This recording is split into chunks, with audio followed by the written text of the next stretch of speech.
Alright, go. So my ÖYSÄTHÖB talk is about fasting. Selected this topic because I'm on an extended fast right now. If you're interested in the details of that or want to know the particulars, you can ask me about it later. I suppose this topic falls within owning the sphere of the self, passions, desires, the appetite, maybe tying back in a little bit to the keynote. So I want to address just two questions. What is fasting and why do it? Fasting, first, is a spiritual practice. It involves self-imposed deprivation, often involving going without food or drink for a period of time. Even though we've heavily individualized the practice, kind of historically it's been done as part of a communal spiritual life. So why would you fast? I want to give 7 reasons for fasting with some biblical warrant for each. So number 1, our Orthodox brothers explain that the practice of fasting trains them to take control over the things that control us. It's about gaining control of our passions, maintaining control over them, and ultimately giving control of ourselves over to God. In 1 Corinthians 9:24, Paul says, "I discipline my body and keep it under control, lest after preaching to others, I myself should be disqualified." So fasting trains you to overcome the weakness of your flesh. Number 2, we can fast in order to prepare ourselves for important spiritual work that God prepares for us to do. So in Luke 4, we see Jesus retreat to the desert where he's tempted by the devil for 40 days, and during that time he fasted. It was after this that he began his earthly ministry. Returning from his fast, the text says, Jesus returned in the power of the Spirit to Galilee, and a report about him went out throughout all the surrounding country.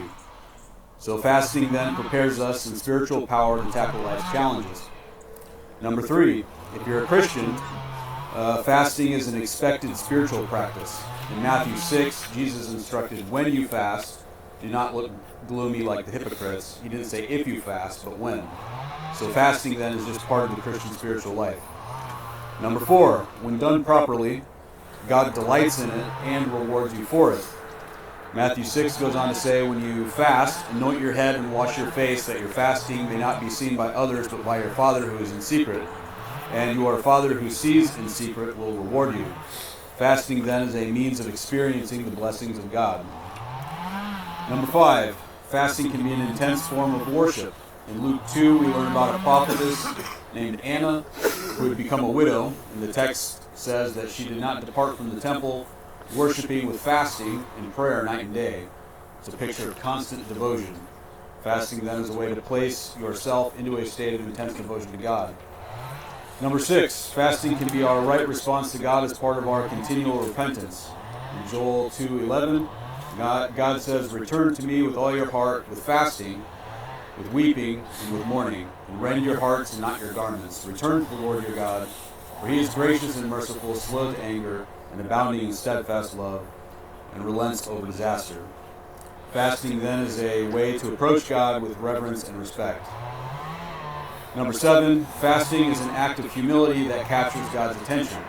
In Ezra 8, Ezra proclaims a fast that we might humble ourselves before our God and seek from him a safe journey for ourselves, our children, and all our goods. It goes on to explain that they fasted and implored God for this, namely his hand of blessing and strength, more or less, and he listened to our entreaty. Fasting then is efficacious. God moves when he sees us move in humility. Now, if you put all that together, you should see that fasting is one very practical step that you can take to push past the limits of materiality and the secrets of the universe. It pushes the self to overcome the flesh, while the spirit connects to God in worship and humility. It takes control over the appetitive nature while reorienting the self away from itself and into the divine life. And I'll finish by quoting the Didache for one warning before you dive into your fasting practice.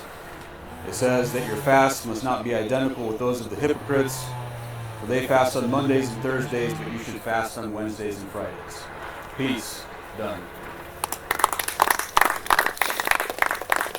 448.